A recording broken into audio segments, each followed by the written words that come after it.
Yo, what is up, everybody? It is Galeriot here, back on 5 9 Gaming Mobile, and we are here covering the latest news in Genshin Impact, where there are going to be some new skins available for certain characters. However, there's a little bit of a story behind the reason for this. Now, with me today, we have Nolar. Say hello, mate. Hey guys, again we gotta cover some more Genshin controversy, but this is understandable, but we don't know what the future holds, so Yes. that's why we're here. Yes, indeed. So basically what's happened is a couple of days ago, before the latest patch came out yesterday, we found out, and Genshin tweeted out saying, you know what, these are alternate design skins coming out. They're going to be completely free for all players, and it's going to be coming to Jean, Amber, Rosaria, and Mona specifically. Now, initially, we were like, that's a bit odd, doesn't make any sense. Then we found out that in China, these design changes are mandatory, and the players are getting 1200 primogems for this as a compensation, basically. And for everywhere else in all the other countries, they're just alternate designs we're getting. That was a bit of a kicker, to be honest, because this is not the first rodeo MiHoYo has had where they've had to change something for the Chinese version, but also and obviously not apply to the global version. And that was obviously in Honkai Impact 3rd. Nolar, what are your thoughts on this, and obviously the comparisons between this event and the previous time MiHoYo had to do something about this? Well, look, Genshin Impact is probably one of the biggest games in the world. I think that's safe to say. It's led by a Chinese developer in China. China wants to clamp down a little harder on a couple of things. So these are the character designs that they're having, and I think if you could go to the side-by-side comparison, so we can actually see what the differences are. So Jean, the left is the new one, the right is the old one, or the current one we have now. Okay, she looks a little more covered up. That makes some sense. So who's the next character? Next one's Amber.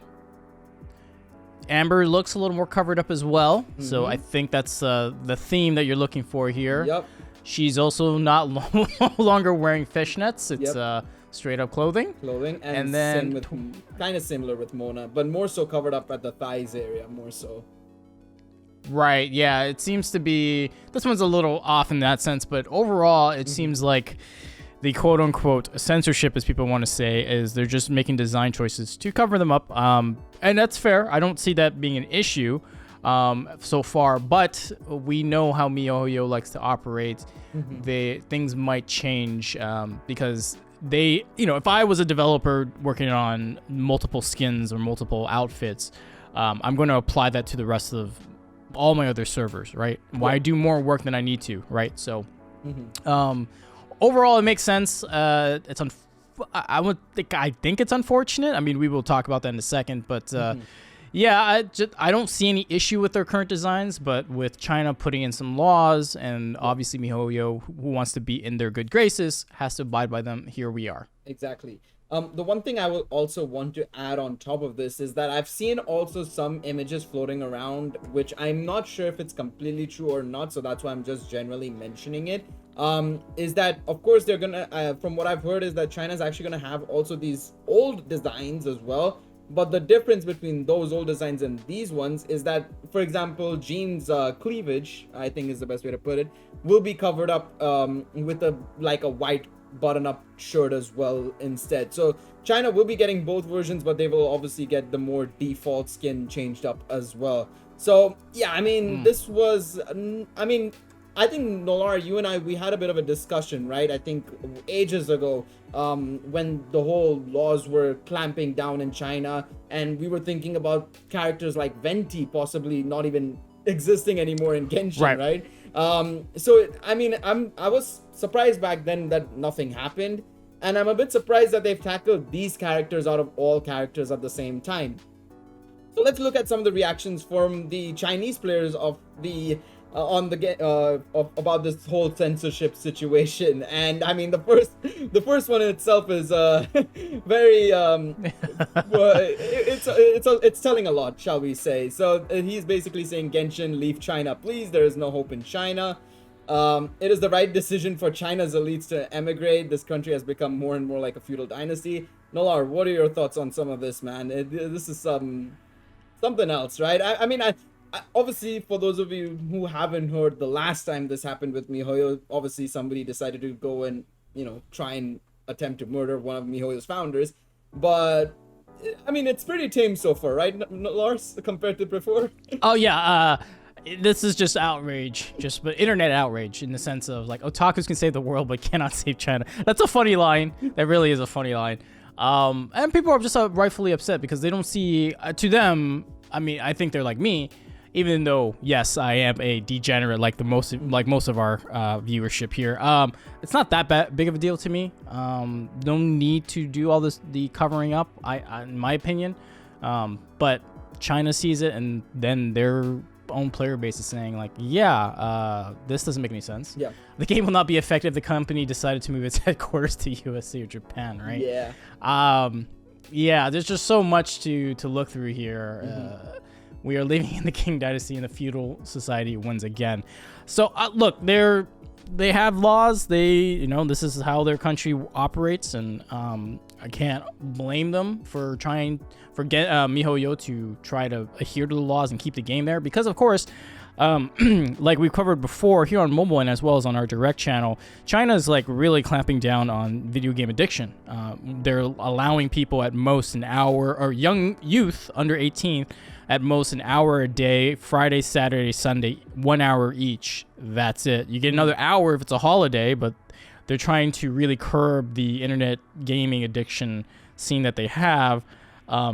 Maybe this is another way for them to do that, is to not quote unquote sexualize the characters or have super official characters like that, and therefore people will play less. I guess I don't know. So this is kind of interesting because right now these are current characters in the game. They're getting alternate skins for the global version, which is the more covered up versions, right? Yeah. But I don't know who the next characters. I don't play Genshin that much, but I know there are always new characters being developed. Who's to say the default skin of this new character isn't the censored version from China, right? Like, let's say they had to show a little more thigh, a little more cleavage, or whatever the case may be, or make another venti, because I doubt they're gonna do that. But like, there's no way to know that the new characters and their skins aren't going to be the default ones when we could have had different ones, right? Yeah. I don't know. What are your thoughts on that, Gail? Yeah, it's definitely a bit of a concern because this was something that we talked about on my stream personally, was like this whole thing, because it happened just the morning of the patch, I think, or right the night before. And I woke up to it and I was like, okay, that's a very interesting move that they're going for. And I agree that the biggest concern, like to me personally, yes, I am obviously disappointed that we are losing, these looks. Some of these looks are better, in my opinion. I like Jean's look and Amber's look better than their original looks, personally. Rosaria and Mona less so, personally. But nonetheless, that doesn't change the fact that they are changing it due to laws, right? And unfortunately, that's the case.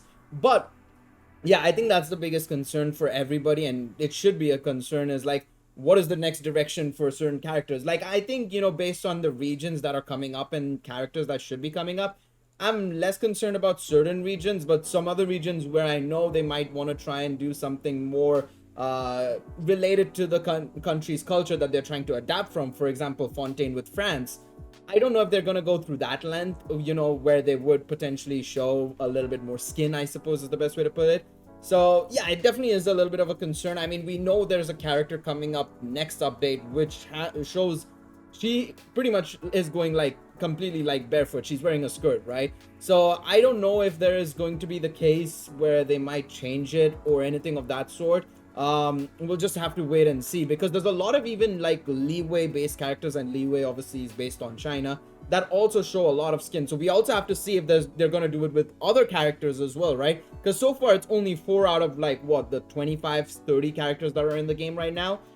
Obviously some of them are male, which we still don't know if they will also change, because some go completely bare chested and stuff like that, right? So who knows, they might even cover those guys up. So we'll have to wait and see on that. But yeah, I'm kind of like on the fence of like, I'm okay with it if the designs are really good, but that doesn't change the fact that I am also concerned about the future of how they're going to approach these characters from here on out.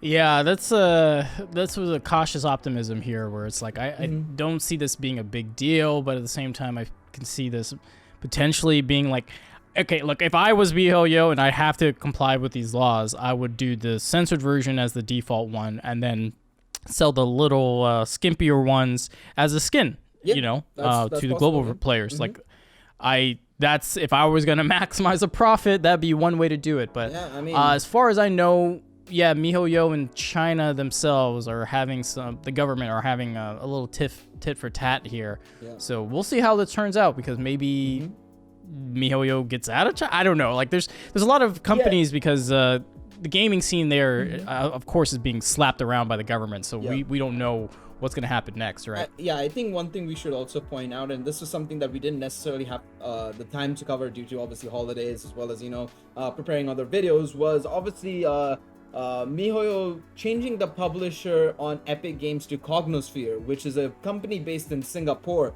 So, hey, I mean, that guy who said, you know, maybe they should go to Japan or USA, I mean, it might happen, honestly, but we'll have to wait and see, because at the end of the day, there's a lot of employees based in China. And who's to say, you know, they might want to leave the country, because you can't, you know, yeah, you might want to leave the country so that you could possibly further develop your game potentially, but you're going to be missing out on so many developers that may want to stay in China, right? So MiHoYo has a lot on their plate to try and figure out how to get around, you know, on trying to stabilize and find a meeting ground, I suppose, for every party that they're dealing with, I suppose is the best way to put it. We'll have to wait and see, right, Nolar? Yeah, I mean, there's one other wrinkle to that too, is that if you want to publish a game in China, it needs to be owned by a Chinese company. So obviously, MiHoYo right now is in China, but if they leave, they need a third party like Tencent to buy the majority shares or have a major stake in the Chinese version to publish it. So like, there's a lot of loopholes and things that they have to go through, a lot of decisions to. Well, in the decision making, there's a lot of factors to consider. So, look, it's not black and white. Is basically what we're trying to say. Yep. There's a lot of things that have to go into it, and of course, you know, as this develops more, we'll cover it here on 5-9 Mobile. So if you want more information on this, more mobile games, gacha games, guides, all that kind of stuff, be here on the channel, hit that subscribe button, and ring that notification bell so you know when we go live with these videos. Share the video with your friends, share with your mama. It helps us out and greatly appreciate it. But on behalf of myself and Gail, thank you guys so much. We'll see you all on the next one. We're out. Bye-bye.